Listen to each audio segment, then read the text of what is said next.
Tibby, Tibby. You're the cat with the really beautiful green eyes. You had the cat food, didn't you, when I was asleep? I just woke up. 4:15. I think I fell asleep after midday.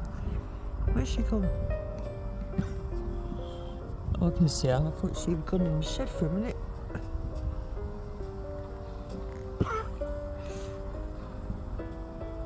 It's really quite sunny now. I'm trying to see where she is. I can see her when I'm not looking through the camera. Because it's quite sunny, there she is. She was just watching Mr. Squirrel. And I remember last month when she was following him as he was going along the fence. Hello, Tibby Tibby. I thought you might not be as frightened now you've had a plate of cat food.